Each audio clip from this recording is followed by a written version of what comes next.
दुखी चमार द्वार पर झाड़ू लगा रहा था और उसकी पत्नी झुरिया घर को गोबर से लीप रही थी। दोनों अपने अपने काम से फुर्सत पा चुके। तब चमारिन ने कहा, जाकर पंडित बाबा से कह आओ न, ऐसा न हो कहीं चले जाए। दुखी, हाँ जाता हूँ, लेकिन यह तो सोच बैठेंगे किस चीज़ पर। झुरिया, कहीं से खटिया न मिल जाएगी, ठकुराने से मांग लाना। दुखी, तू तो कभी कभी ऐसी बात कह देती है कि देह जल जाती है। ठकुराने वाले मुझे खटिया देंगे? आग तक तो घर से निकलती नहीं, खटिया देंगे। कैथाने में जाकर एक लोटा पानी मांगू तो न मिले, भला खटिया कौन देगा? हमारे उपले, सेंठे, भूसा, लकड़ी थोड़े ही है कि जो चाहे उठा ले जाए। ला, अपनी खटोली धोकर रख दे, गर्मी के दिन तो है, उनके आते आते सूख जाएगी। झुरिया, वे हमारी खटोली पर बैठेंगे नहीं, देखते नहीं कितने नेम धर्म से रहते हैं। दुखी ने जरा चिंतित होकर कहा, हाँ यह बात तो है, महुए के पत्ते तोड़कर एक पत्तल बना लूँ तो ठीक हो जाए।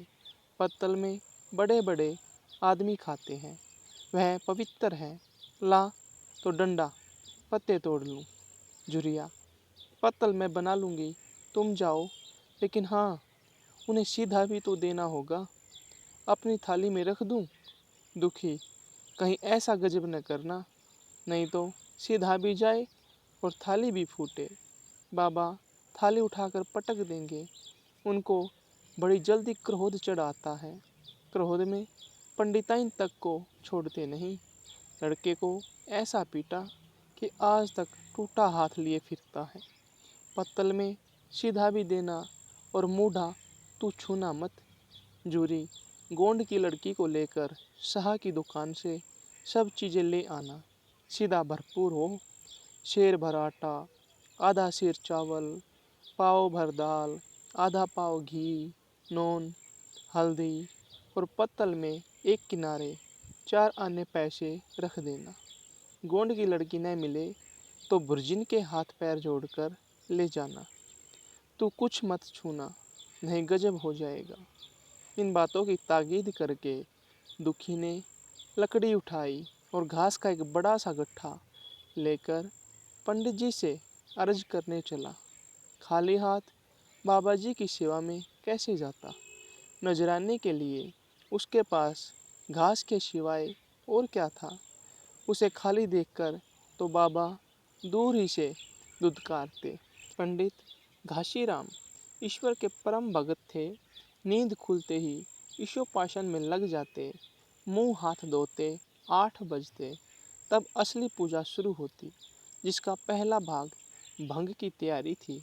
उसके बाद आधा घंटे तक चंदन रगड़ते, फिर आईने के सामने एक तिनके से माथे पर तिलक लगाते।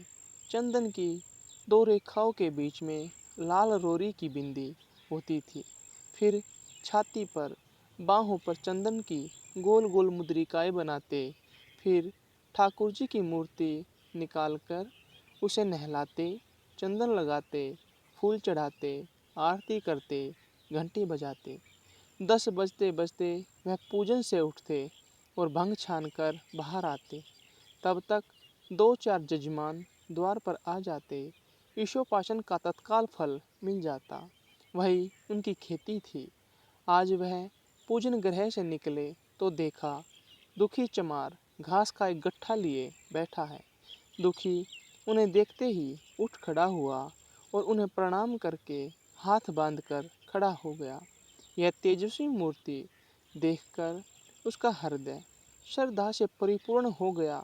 कितनी दिव्य मूर्ति थी। छोटा सा गोल मटोल आदमी, चिकना सिर, फूले गाल, ब्रह्म तेज से प्रदीप्त आंखें, रोहरी और चंदन देवताओं की प्रतिभा प्रदान कर रही थी। दुखी को देखकर श्रीमुख से बोले, आज कैसे चला रे दुखिया? दुखी ने सिर झुकाकर कहा, बिटिया की सगाई कर रहा हूँ महाराज, कुछ साहित्य सगुन विचारना है, कब मर्जी होगी। घासी, आज मुझे छुट्टी नहीं है। हाँ, सांझ तक आ जाऊंगा। दुखी, नहीं महाराज, जल्दी मर्जी हो जाए, बस सामान ठीक कर आया हूँ। यह घास कहाँ रख दूँ? घासी, इस गाय के सामने डाल दे और जरा झाड़ू लेकर द्वार तो साफ कर दे। यह बैठक भी कई दिन से लिपी नहीं गई, उसे भी गोबर से लीप दे। तब तक मैं भोजन कर लूँ, फिर जरा आराम करके चलूँगा। हाँ, यह लकड़ी भी चीर देना। खलियान में 4 खांची भूसा पड़ा है, उसे भी उठा लाना और भूसोली में रख देना।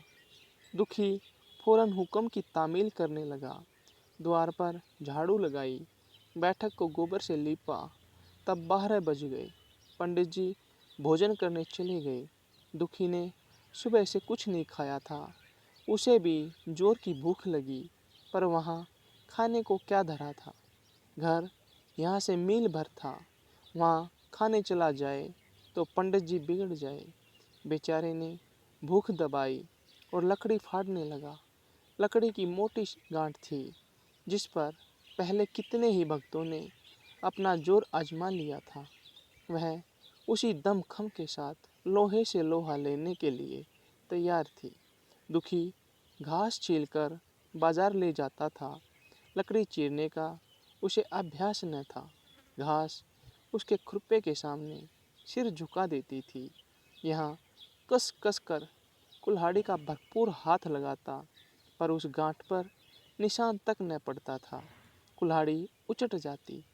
पसीने में तर था, हाँफता था, थक कर बैठ जाता था, फिर उठता था। हाथ उठाए न उठते थे, पाँव काँप रहे थे, कमर न सीधी होती थी, आंखों तले अंधेरा हो रहा था, सिर में चक्कर आ रहे थे, तितलियां उड़ रही थी, फिर भी अपना काम किए जाता था। अगर एक चिलम तंबाकू पीने को मिल जाती तो शायद कुछ ताकत आती। उसने सोचा, यहाँ चिलम और तंबाकू कहाँ मिलेगी? ब्राह्मणों का पूरा है। ब्राह्मण लोग हम नीच जातों की तरह तंबाकू थोड़े ही पीते हैं। सहसा उसे याद आया कि गांव में एक गोंड भी रहता है, उसके यहाँ जरूर चिलम तंबाकू होगी। तुरंत उसके घर दौड़ा। खैर मेहनत सफल हुई। उसे तंबाकू भी दी और चिलम भी दी, पर आग वहाँ न थी। दुखी ने कहा, आग की चिंता न करो भाई, मैं जाता हूँ, पंडित जी के घर से आग मांग लूँगा। वहाँ तो अभी रसोई बन रही थी। यह कहता हुआ वह दोनों चीज़ें लेकर चला आया और पंडित जी के घर में बरोठे के द्वार पर खड़ा होकर बोला, मालिक, रच्ची के आग मिल जाए तो चिलम पी लें। पंडित जी भोजन कर रहे थे। पंडिताइन ने पूछा, यह कौन आदमी आग मांग रहा है? पंडित, अरे वही ससुरा, दुखिया चमार है। कहा है थोड़ी सी लकड़ी चीर दे, आग तो है, दे दो। पंडिताइन ने भवें चढ़ाकर कहा, तुम्हें तो जैसे पोथी पत्रों के फेर में धर्म कर्म किसी बात की शुद्धि ही नहीं रही। चमार हो, धोबी हो, पाशी हो, मुंह उठाए घर में चला आए। हिंदू का घर न हुआ, कोई सराय हुई, कह दो दाढ़ी जार से चला जाए, नहीं तो इस लुआठे से मुंह झुलस दूंगी।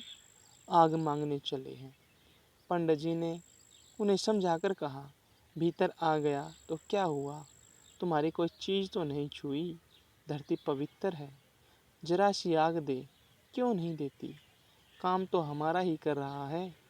कोई लोनिया यही लकड़ी फाड़ता तो कम से कम 4 आने लेता। पंडिताइन ने गरज कर कहा, वह घर में आया क्यों? पंडित ने हार कर कहा, ससुरे का अभाग था और क्या। पंडिताइन, अच्छा, इस वक्त तो आग दिए देती हूँ, लेकिन फिर जो इस तरह घर में आएगा तो उसका मुंह ही जला दूंगी। दुखी के कानों में इन बातों की भनक पड़ रही थी। पछता रहा था, नाहक आया। सच तो कहती है, पंडित के घर में चमार कैसे चला आए? बड़े पवित्र होते हैं यह लोग, तभी तो संसार पूजता है, तभी तो इतना मान है। भर चमार थोड़े ही हैं। इसी गांव में बूढ़ा हो गया, मगर मुझे इतनी अक्ल भी न आई। इसलिए जब पंडिताइन आग लेकर निकली तो वह मानो स्वर्ग का वरदान पा गया।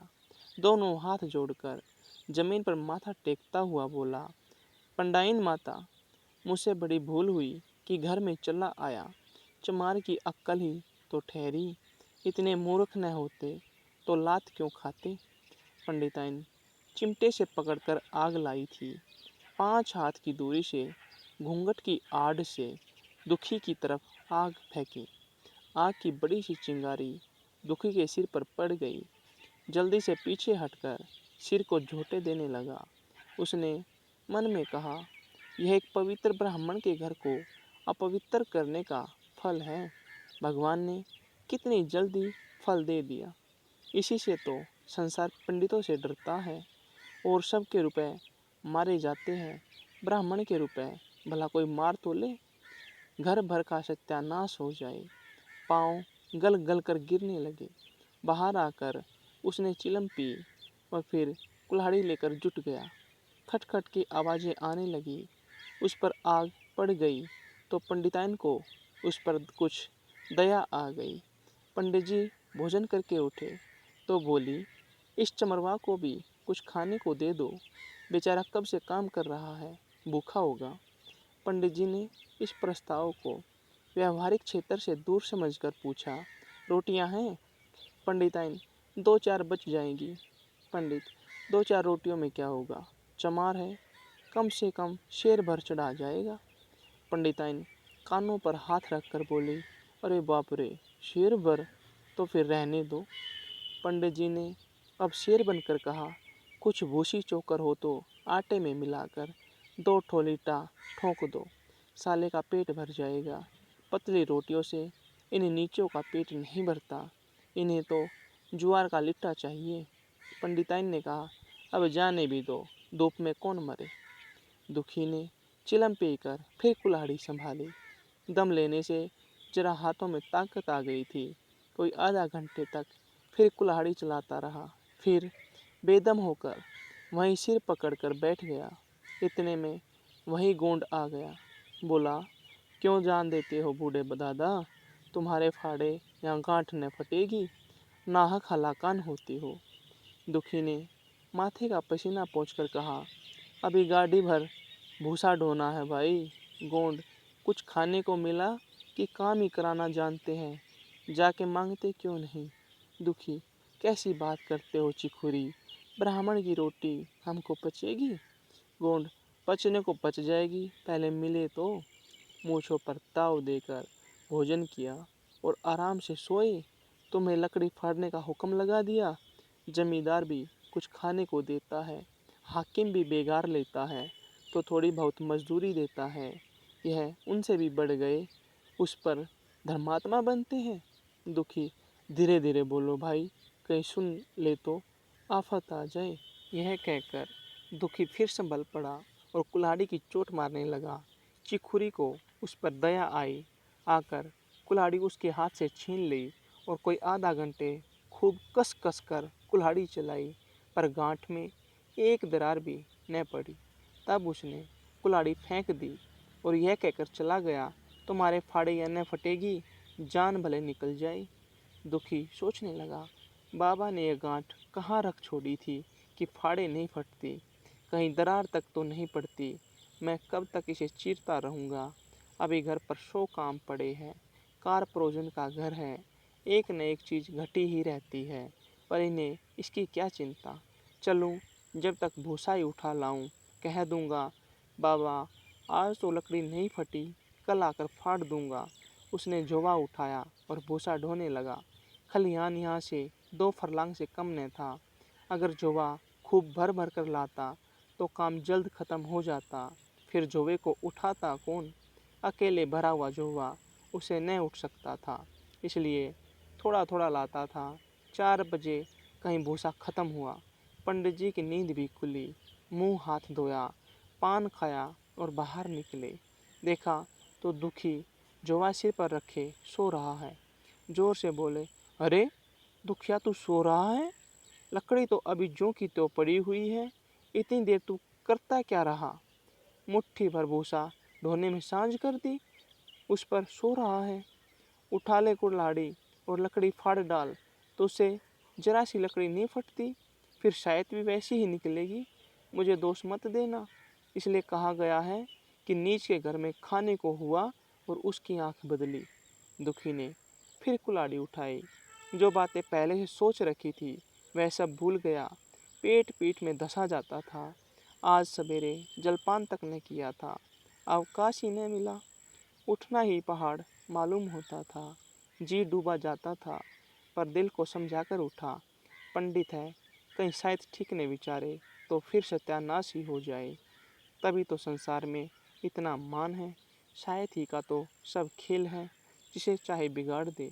पंडित जी गांठ के पास आकर खड़े हो गए और बढ़ावा देने लगे। हाँ, मार कस के, और मार कस के, मार, अबे जोर से मार। तेरे हाथ में तो जैसे दम ही नहीं है।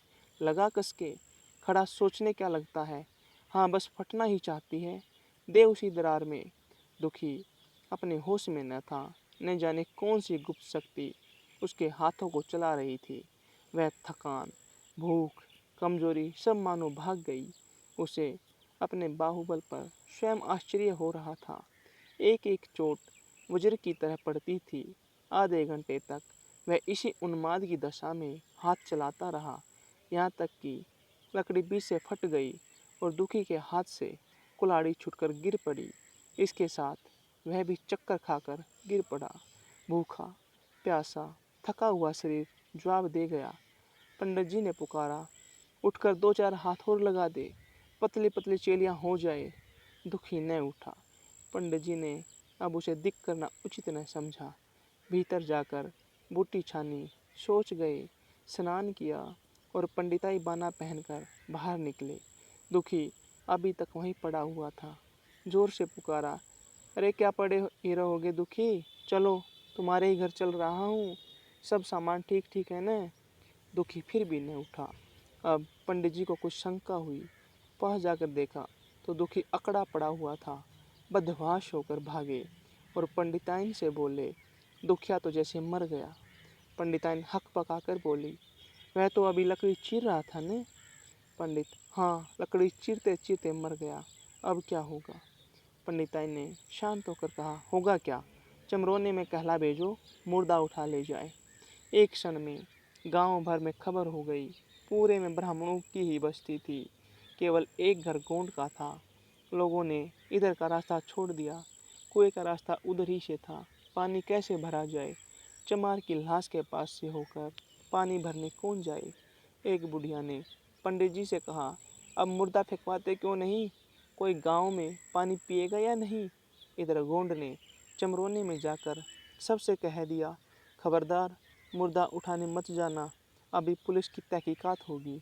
दिल लगी है कि एक गरीब की जान ले ली। पंडित जी होंगे तो अपने घर के होंगे, लाश उठाओगे तो तुम भी पकड़े जाओगे। इसके बाद ही पंडित जी पहुँचे, पर चमरोने का कोई आदमी लाश उठा लाने को तैयार न हुआ। हाँ, दुखी की स्त्री और कन्या दोनों हाय हाय करती वहाँ चली और पंडित जी के द्वार पर आकर सिर पीट पीट कर रोने लगी। उनके साथ 10-5 और चमारिनें थी। कोई रोती थी, कोई समझाती थी, पर चमार एक भी न था। पंडित जी ने चमारों को बहुत धमकाया, समझाया, मिन्नत की, पर चमारों के दिल पर पुलिस का रोब छाया हुआ था। एक भी न मिनका। आखिर निराश होकर लौट आए। आधी रात तक रोना पीटना जारी रहा। देवताओं का सोना मुश्किल हो गया, पर लाश उठाने कोई चमार न आया। और ब्राह्मण चमार की लाश कैसे उठाते। भला ऐसा किसी शास्त्र पुराण में लिखा है। कहीं कोई दिखा दे। पंडिताइन ने झुंझलाकर कहा, इन डाइनों ने तो खोपड़ी चाट डाली, सबों का गला भी नहीं पकता। पंडित ने कहा, रोने दो चुड़ैलों को, कब तक रोएगी। जीता था तो कोई बात न पूछता था, मर गया तो कोलाहल मचाने के लिए सब की सब आ पहुंची। पंडिताइन, चमार का रोना मनहूस है। पंडित, हाँ, बहुत मनहूस। पंडिताइन, अभी से दुर्गंध उठने लगी। पंडित, चमार था ससुरा कि नहीं, शाद अशाद किसी का विचार है इन सबों को। पंडिताइन, इन सबों को घिन भी नहीं लगती। पंडित, भ्रष्ट है सब। रात तो किसी तरह कटी, मगर सवेरे भी कोई चमार न आया। चमारिनें भी रो पीट कर चली गई। दुर्गंध कुछ कुछ फैलने लगी। पंडित जी ने एक रस्सी निकाली, उसका फंदा बनाकर मुर्दे के पैर में डाला और फंदे को खींचकर कस दिया। अभी कुछ कुछ धुंधलका था। पंडित जी ने रस्सी पकड़कर लाश को घसीटना शुरू किया और गांव के बाहर घसीट ले गए। वहां से आकर तुरंत स्नान किया, दुर्गा पाठ पढ़ा और घर में गंगाजल छिड़का। उधर दुखी की लाश को खेत में गीदड़ और गिद्ध, कुत्ते और कोए नोच रहे थे। यही जीवन पर्यंत की भक्ति, सेवा और निष्ठा का पुरस्कार था।